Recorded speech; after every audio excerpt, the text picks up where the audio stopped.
آیت اللہ العظمیٰ سید محمد Kazim Tabatabai Yazidi, جو کہ صاحب عروہ کے نام سے مشہور تھے، انہوں نے ایک کفن کا ٹکڑا خریدا اپنے لیے اور حرم امیر المؤمنین علیہ الصلوۃ والسلام میں بیٹھ کر اس پر پورا قرآن لکھ دیا۔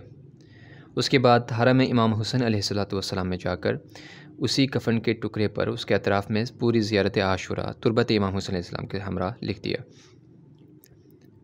جب وہ یزد میں اپنے بیوی بچوں سے، اپنے رشتہ داروں سے ملنے کے لیے گئے تو اسی سفر میں انہوں نے اس کفن کے ٹکڑے کو بھی اپنے ساتھ رکھا۔ جب یزد میں پہنچے، پہلی رات انہوں نے اپنے کسی بیٹی کے ہاں قیام کیا، اور اسی رات جب وہ سو گئے تو ان کے خواب میں سید الشہداء حضرت امام حسین علیہ السلام تشریف لائے اور فرمایا کہ ہمارا کوئی چاہنے والا اس وقت دنیا سے چلا گیا ہے اور اس وقت اس سے کفن کی ضرورت ہے، ہمیں تمہارے اس کفن کی ضرورت ہے، ہم چاہتے ہیں کہ تم یہ کفن اس کے حوالے کرو۔ وہ کہتے ہیں کہ میں نے سوچا شاید زیادہ تھکاوٹ کی وجہ سے میرے ساتھ یہ واقعہ ہوا ہے، جبکہ مجھے نہیں معلوم تھا یہ کیا ہوا ہے۔ دوبارہ سو گئے ہیں وہ، کہتے ہیں کہ یہی خواب دوبارہ تکرار ہوا اور امام دوبارہ تشریف لائے اور مجھ سے فرمایا کہ جائیں، وہ منتظر ہیں اس وقت۔ وہ کہتے ہیں کہ میں بیدار ہوا اور میں نے کپڑے پہنے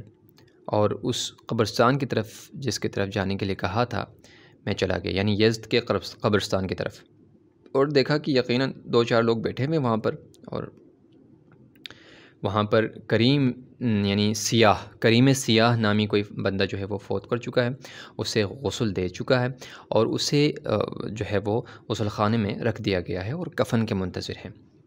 جب وہ پہنچے تو ان 3-4 لوگوں نے جو اس کے ہمراہ تھے کہا کہ کفن لائے ہیں آپ؟ انہوں نے کہا جی میں کفن لے کر آیا ہوں۔ اور انہوں نے پوچھا، یزدی صاحب نے پوچھا کہ تم لوگ کون ہیں؟ انہوں نے کہا کہ جس آقا نے تمہیں حکم دیا ہے یہاں پر آنے کے لیے، اسی آقا نے ہمیں اس کے تجہیز و تکفین کے لیے حکم دیا ہے، ہم بھی اسی آقا کے کہنے پر آئے ہیں۔ پریشان ہوئے، تعجب کیا کہ یہ کون تھا آخر، یہ شخص کون تھا، مجھے ذرا بتائیے۔ انہوں نے کہا کہ اس کا نام کریم سیاہ ہے،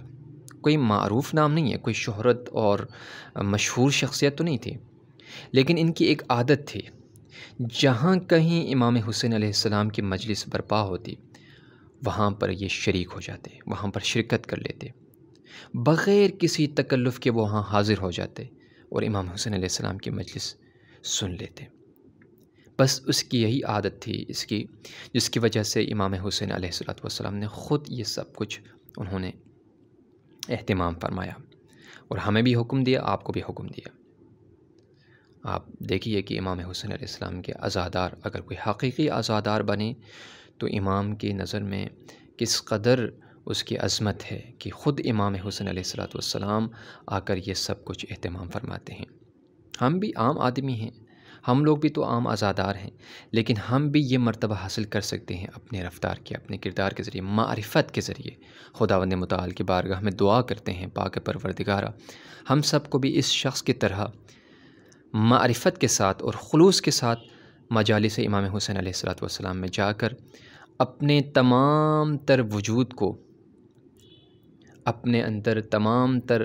برے اخلاق کو ختم کر کے مثل حضرت حر بننے کے توفیق عنایت فرمائے انشاءاللہ۔